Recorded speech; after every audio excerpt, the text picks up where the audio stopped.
मेरे सभी senior members और साथियों को नमस्ते।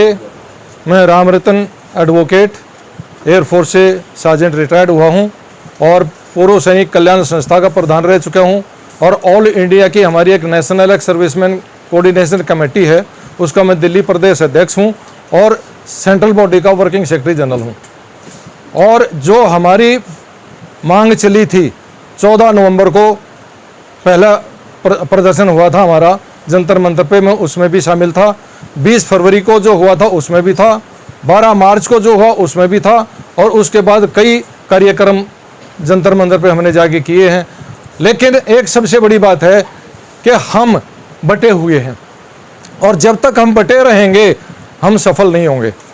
जब 20 तारीख का और 12 मार्च का जब प्रोग्राम आया तो मैंने साबका वालों से भी रिक्वेस्ट करी थी कि भाई उनसे बात कर लो और मेरा जो संदेश वीर बहादुर सिंह के पास भी गया था, हरिओम गौड़ हैं उन्होंने इनसे बात करी थी, हमारे के.एस. रावत हैं बरेली से उन्होंने ही बात करी थी, लेकिन वो सफल नहीं हो पाए। ये बातें मैंने हमारे पहलवान से भी बात की है, सुरेंद्र पहलवान से भी, कि हम यदि इकट्ठे होंगे तो हम सफल होंगे और यदि हम ऐसे बिखरे रहेंगे तो हमारी बात सफलता में नहीं जाएगी। दूसरी बात, जैसे हम अब मीटिंग करते हैं तो जहाँ तक हमारी बात जाती है वहाँ से कुछ आदमी आ जाते हैं, लेकिन सभी आते नहीं और सबको पता भी नहीं चलता। अब इसमें क्या है, कुछ आदमी तो ऐसे हैं जो सारा दिन ताश खेलते हैं और जब उनसे बात करते कहते हैं हमारे पास समय ही नहीं है। कुछ ऐसे हैं जो ये कहते हैं अरे यार हम जब आए हमें 500-400 रुपये पेंशन मिलती थी, अब 30-35 हज़ार हो गए, अब हम क्या करें, जाए गवर्नमेंट को लुटें। ये मेरी बातें हो चुकी हैं लोगों से। कुछ ऐसे हैं जो ये कह रहे हैं यार ये जो भागे भागे फिर रहे हैं उनको मिलेगा तो हमें भी मिल जाएगा। इन सब को हमें जागरूक करना पड़ेगा और अपने साथ लाना पड़ेगा, तब जाकर के हमारा संगठन मजबूत होगा। फिर ये जितने भी संस्थाएं हैं इनको इकट्ठा करने का मेरा एक ही वो है विचार कि सबसे पहले तो हम ये सोचें कि एक्स सर्विसमैन या फौजी हैं कौन।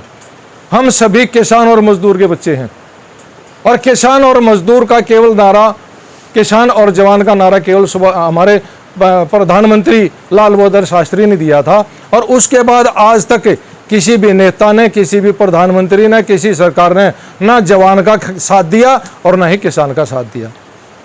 यदि हम सारे एक्स सर्विसमैन यदि ईमानदारी है, देशभक्ति है और सच्चे हैं तो आज 80% एक्स सर्विसमैन ईमानदार हैं और जितने राजनीति में बैठे हैं नेता वो सारे के सारे 100% भ्रष्ट हैं और वो देश को लूटने के लिए बैठे हैं।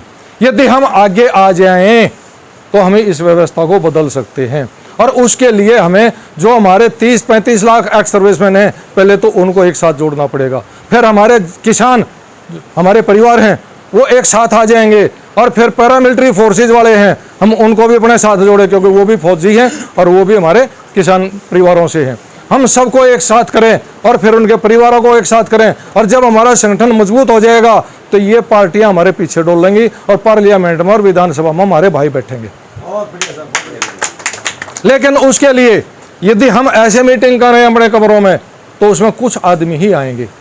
मेरा एक सुझाव है कि जो भी हम प्रोग्राम कर रहे हैं वो करते रहें, लेकिन एक महीने का 40 दिन का एक ऐसा प्रोग्राम रखा जाए, 30-35 आदमी छांट लिए जाएं कि कन्याकुमारी से और कश्मीर तक हम सैनिक, पूर्व सैनिक एकता यात्रा निकालें और हर स्टेट में हम जाएं और हर स्टेट में हम जाएंगे तो उस स्टेट के जो हमारे साथी हैं उनको कहें कि इस दिन वहाँ हम पहुँचेंगे और वहाँ अपनी पूरे स्टेट की मीटिंग करो और हम आएंगे ताकि हम हर एरिया में लोगों को जागरूक कर सकें, अपने साथ जोड़ सकें। और उसके अंदर हमारी जो संस्थाएं हैं उनके मेन पदाधिकारियों को जो पब्लिक को समझा सकें, जो ढंग से बोल सकें, उनको अपने साथ जोड़ो और उनको लेकर के चलो। जो प्रोग्राम हमारे चल रहे हैं इनको चलाते रहो, लेकिन एक पूर्व सैनिक एकता यात्रा पूरे देश में निकाल दो और उसमें आपका 1 महीना 30 दिन 40 दिन लगेंगे, पूरे इंडिया में घूम जाएंगे जैसे अभी राहुल गांधी ने किया था।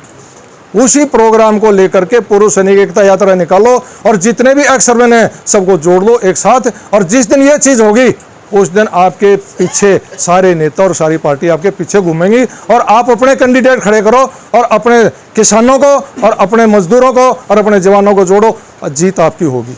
बहुत मेरा यही कहना है। आप सबका धन्यवाद। जय हिंद, जय भारत।